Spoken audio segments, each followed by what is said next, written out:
Lucy thanked her stars that she had worked hard at her swimming last summer term.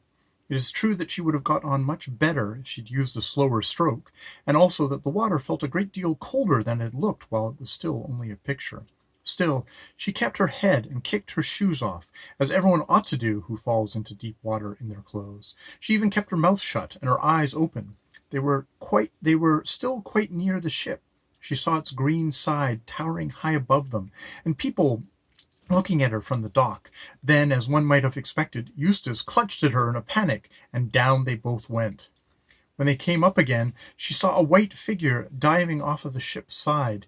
Edmund was close beside her now, treading water, and had caught the arms of the howling Eustace. Then someone else, whose face was vaguely familiar, slipped an arm under her from the other side.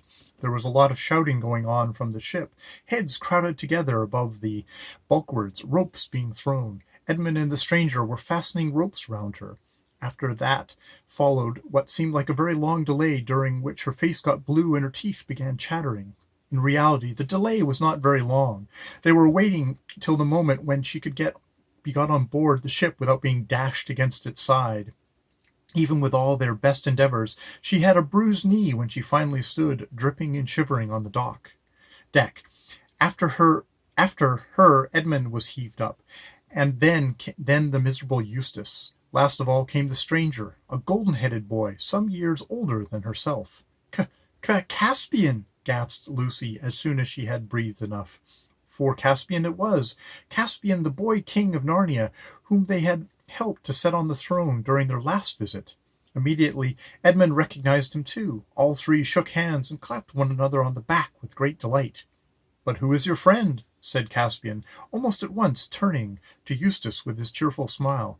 But Eustace was crying much harder than any boy of his age has a right to cry when nothing worse than a wetting has happened to him, and would only yell, "Let me go! Let me go back! I don't like it!" "Let you go?" said Caspian. "But where?" Eustace rushed to the ship's side, as if he expected to see the picture frame hanging above the sea, and perhaps a glimpse of Lucy's bedroom.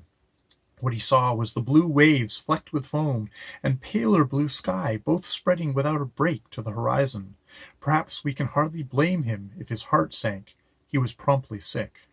"Hey, Ranulph!" said Caspian to one of the sailors. "Bring spiced wine for their majesties. We need something warm. You'll need something warm after that dip." He called Edmund and Lucy their majesties because they and Peter and Susan had all been kings and queens of Narnia long before his time. Narnian time flows differently from ours. If you spend 100 years in Narnia, you would still come back to our world at the very same hour of the very same day on which you left. And then, if you went back to Narnia after spending a week here, you might find that 1,000 Narnian years have passed, or only a day, or no time at all. You never know till you get there. Consequently, when the Pevensie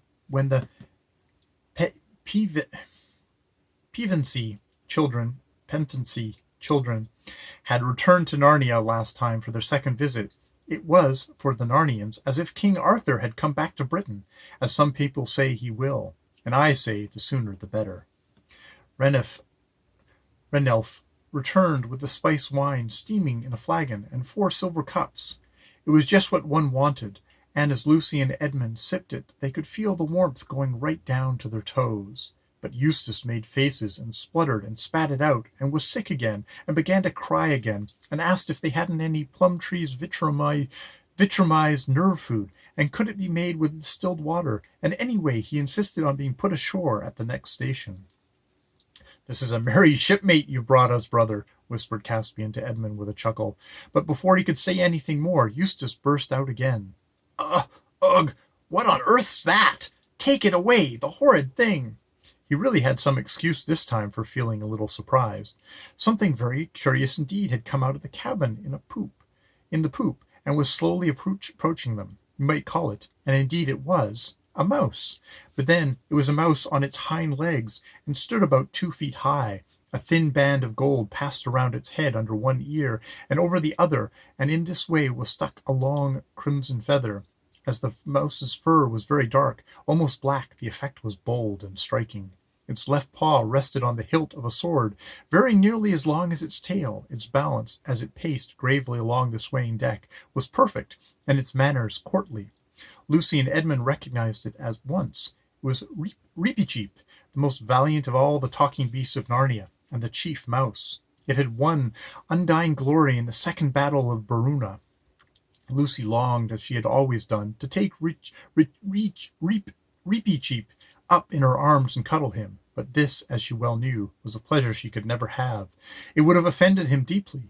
Instead, she went down on one knee to talk to him.